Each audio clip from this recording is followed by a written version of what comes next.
You're listening to Skeptoid. I'm Brian Dunning from Skeptoid.com. Stonehenge and the Scope of Uncertainty. Today, we're headed back in time to the green, sloping plains of southern Great Britain, where a great circle of ancient standing stones has fascinated us since before recorded history. Stonehenge is not only one of the most recognized landmarks in the entire world, it is also the focus of pseudoscience, pseudo-history, and New Age mysticism.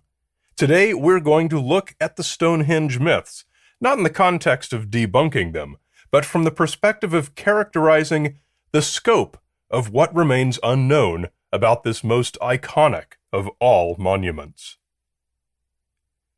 Questions about Stonehenge that we often hear are: who built it, when, and why? You may well have heard the popular legend that Merlin the magician directed magical giants to lift the mighty stones to create it, a story that comes from a fictional text written by Geoffrey of Monmouth around 1136 CE, a time when Stonehenge had already been well known to the Britons as an ancient enigma for at least 1,200 years. Later, the prevailing archaeological theory was that it was built by the Druids, and we'll talk about that shortly. The question that looms over all of this, and to which we still don't have a solid answer, is what was the purpose of Stonehenge? When pondering this, a rational question to ask is, why don't we know? People obviously lived there when it was built, and people still live there now. It would seem to follow that its purpose would have always been known via this continuous thread of history. And that's where the breakdown occurs. It turns out there was no continuous habitation. In fact, there have been at least 5 known distinct periods of human habitation of what we now call the Salisbury Plain, each probably separated by periods of disuse. Although prehistoric humans have occupied Great Britain for much longer, evidence of farming on the Salisbury Plain goes back to around 3500 BCE, in the form of trees having been cleared for agricultural use. But the first evidence of a monument at the Stonehenge site is considerably older, a series of 3 to 5 post holes where it appears timbers may have been placed upright by an unknown Stone Age culture.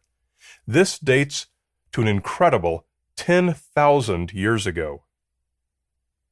It's worth noting that all these dates given are approximate and have error bars, as they come mostly from radiocarbon dating of artifacts from the site, mostly timber, bones, and antlers, which were used as digging implements. Various sources give slightly different dates for most of these events, and those that I give here are my own synthesis from multiple sources. The earliest known people at Stonehenge were those of the Windmill Hill tradition, consisting of various Neolithic Stone Age cultures. These were the creators of the original Stonehenge, over about 2 centuries, circa 3000 BCE. Deposits of bone indicate the Windmill Hill cultures were there for about 5 centuries. Stonehenge then stood abandoned. The next contributors were the Bronze Age people of the Beaker culture, approximately 2500 to 2000 BCE, who began their work using wooden posts, but soon switched to stones. By the end of their stay at the site, the iconic large stones, called sarsens, were in place. It was during the Beaker period, named for their ceramic vessels, that Stonehenge appears to have been most widely used. Isotopic analysis of bone fragments reveals that some of the animals brought there had come from all over Great Britain, and a village just a few kilometers away shows evidence of occasional mass occupation. Once the Beaker culture finished this main body of work, creating the most familiar face of Stonehenge, they too appear to have abandoned the site. The people of the Wessex culture were the next and last builders of the great monument. Their most notable contribution were what's called the Y and Z holes, 2 concentric rings of pits outside the main sarsen circle. Now, their intended purpose may have been to hold upright stones or timbers, but they appear to have never done so, and were not filled in deliberately, but by natural accumulation of wind-blown soil. Centuries after the departure of the Wessex culture, the 5th and final habitation of the Salisbury Plain began. By the time of the Romans, permanent structures like the Iron Age hill fort at modern-day Salisbury, about 10 kilometers south of Stonehenge, had begun to appear, and the towns that grew around them continue thriving today. It's only from that point that a consistent, continuous thread of known history in and around Stonehenge has been recorded. Now, the Romans had no knowledge of the Wessex culture, let alone any insight into what they'd used Stonehenge for. Similarly, we've no evidence that the Wessex had any idea what the Beakers had used it for, or that the Beakers knew the reason the Windmill Hill culture had created their earthworks. It's likely that humankind didn't just lose the history of Stonehenge once, but possibly as many as 4 separate times. None of these 4 earlier cultures left any written histories. We know them only from their archaeological telltales. Given this history, it's clear that the actual Druids had nothing to do with Stonehenge, as it predated them by thousands of years. But it wasn't until the 20th century that archaeological science had progressed far enough to make this determination. Ironically, this was about the same time that modern followers of neo-paganism and the New Thought movement began calling themselves Druids and holding their solstice celebrations there. The original hypothesis that Stonehenge was the creation of Druids had come from one 18th century archaeologist, who worked at a time before we had useful tools for dating sites. So, with this basic framework in hand of what we do know about Stonehenge, we can begin to make reasonable assessments of some of these alternative history claims about it.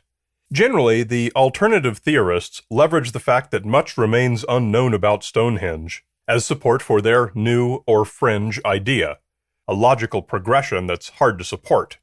We can assert this because Stonehenge, like many ancient mysteries, has a relatively limited scope of uncertainty. What is meant by the scope of uncertainty? Often, when we discuss any ancient mystery, some detail remains uncertain. For example, in Skeptoid episode number 202 about Puma Punku, an ancient megalithic site at Tiwanaku in Bolivia, there are certain stones that could have been fashioned and moved using any of a variety of methods that we know about. But in some of the cases, there wasn't enough evidence left to tell us for sure which was used. So, archaeologists might say something like, "We don't know how the ancients did this," a statement which often has the unfortunate effect of communicating that we have no idea how it could have been done, leading some to wrongly infer that it wasn't possible by any earthly means. In fact, the scope of uncertainty is quite small. We're familiar with the methods used by the Tiwanaku culture, but don't always have enough evidence to determine which method was used on a given stone. Yet, all too often, this uncertainty is misinterpreted as ancient aliens being as likely as anything else. In my experience, this disconnect is a widespread problem. It applies to Stonehenge as well. A specific example of this is the question of how the mighty Sarsens weighing 20 tons were lifted 8 meters or more into the air. We've done geochemical analysis on the stones and can tell where they were quarried, and there are a variety of perfectly serviceable methods to transport them. But we still don't know how the ancients lifted them. Does that mean we must invoke giants? No. The scope of uncertainty in this case is very small. There are at least 2 methods we know the ancient Britons used to lift megaliths: sliding them up timber ramps, and also levering them upward by rocking them back and forth, adding a bit more structure to the fulcrum with each tip. Understanding the scope of the uncertainty is crucial to anyone who wishes to avoid chasing some fanciful hypothesis like giants or alien influence. What of the modern claims, stemming mainly from the alternative science theorists, that Stonehenge was an advanced solar observatory? These claims are based on creative interpretations of precise measurements of the stone's positions and alignments. However, Stonehenge as we see it today can best be described as a reasonable facsimile of the main Sarsen stone arrangement constructed by the Beaker culture. Ever since it was first studied from an archaeological perspective in the late 1600s, Stonehenge has gone through renovations, reconstructions, cleanups, and repairs. The Stonehenge we see today does not match what's depicted in the earliest photographs, and even those photographs differ from pre-photographic illustrations and paintings. There's hardly a stone on the site that hasn't been adjusted, straightened, picked up from where it had fallen, or repositioned onto a stronger concrete footing. More than anything else, all this restoration is what puts the alternative theorists' claims of ultra-precise astronomical alignments at risk of fatal error. But even more dramatic than the restorations made in recent centuries were the destructive activities in the preceding 2,000 years. The reason Stonehenge appears incomplete is that many of its great stones were toppled over and stolen by locals who needed big rocks for whatever reason. Anyone trying to read anything into the precise position of the stones does so at his peril. Neither should we read too much into the hyper-popular belief that Stonehenge is aligned with the summer solstice. It's not, exactly, and the claimed alignment depends on stones that are not in their original positions. However, this is not to say that any alignment is non-existent or accidental. It's easy to pinpoint the direction of the sunrise or sunset on the solstices, and many ancient structures throughout the world incorporated these headings, just as many others are built to the equally easily determined ordinal directions. Chichen Itza, Chaco Canyon, and Newgrange in Ireland are just a few examples. What we can't say is that this means Stonehenge was used as a calendar or an observatory. There's no evidence either way. The scope of uncertainty surrounding Stonehenge is reasonably small. The uncertainty of who built its various stages is very small, limited to the known margin of error of the radiocarbon dating.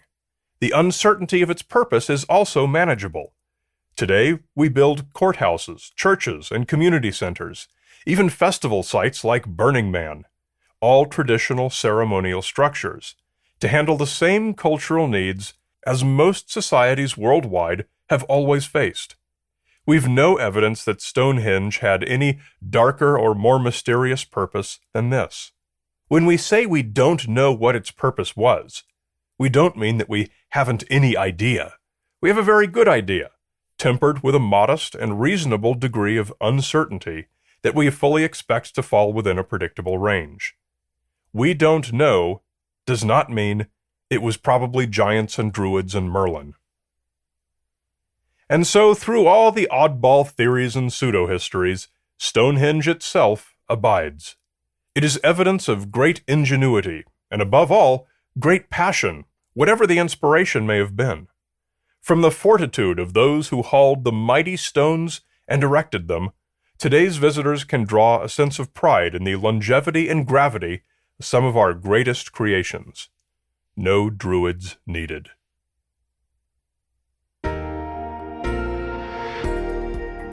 A shout-out to supporting Skeptoid members Philip Cannon from Brisbane, Australia, Joshua Lees, and Dave Bright. Thank you guys so much for making the show possible.